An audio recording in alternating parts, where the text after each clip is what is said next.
It is 2006. We're going to talk about the top 5 films of 2006. This is triple feature, and we're back, and we're going to do a rapid fire. Now, I quickly want to say something before I do this. There are a lot of films I could have put in this year, the top 5. Here's some films I didn't put in, just so you know, but they definitely could have made it. Little Children, The Prestige, Pan's Labyrinth, Children of Men, Hills Have Eyes. There are even more films in here that I'd say I could easily put in my top 5 and be justified, but I had to break it down to the top 5. I didn't do a top 10, so don't think it's disrespectful. And I thought there maybe even some other films in here I think that were so great during this time that could have made the list, and I feel bad leaving them out. I do. I feel like they're going to come back to haunt me, but what can I say? Well, anyways, number 5, The Departed. Departed won Best Picture. Hey, you know what? It won Best Picture. I can't even argue against that. It's a great Martin Scorsese film. There's not much I can really complain about in this movie at all. It's a cool showing this guy that goes undercover, him having to deal emotionally with that, having to deal with all those different things. And then there's the cool mafia stuff. Good acting throughout. It is a Martin Scorsese, one of his top films. I really do think. Maybe not his best, but I don't know, one of his top films, I think for sure. Number 4, Rescue Dawn. This movie basically about POWs getting captured and then everything they have to go through. Man, Steve Zahn's, there's so many acting.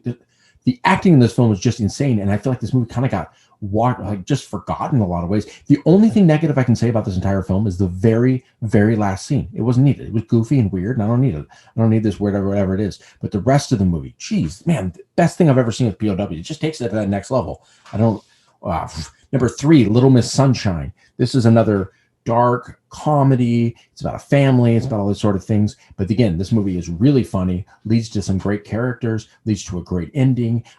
This movie surprised me after I watched it the first time. I was like, oh, that's good. And then I watched it again and I was like, oh, this movie is really good. And so Little Miss Sunshine definitely needs to be watched. Number 2, The Fountain. The Fountain. Ooh, man, this movie is disrespected on Rotten Tomatoes. So many people disrespect this movie, and it is gorgeous. It is beautiful. Now, I don't understand it all. I'm not going to try to act like I understand it all because I don't think it's meant to be understood completely.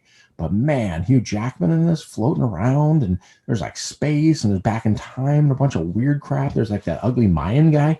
It is insane, and it needs to be seen.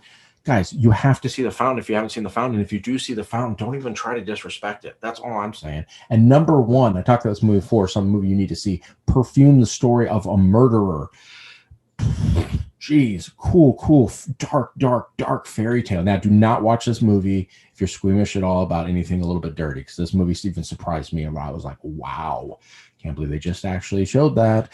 That was naughty, but that's what it is. But this movie, dark and weird, and it just this cool. I don't even know what to say. It's got Dustin Hoffman on it. It's got the dad from Mary Poppins Returns.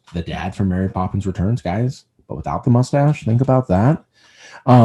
This movie needs to be seen, so watch if you can. Perfume Rapid Fire. And I really like that.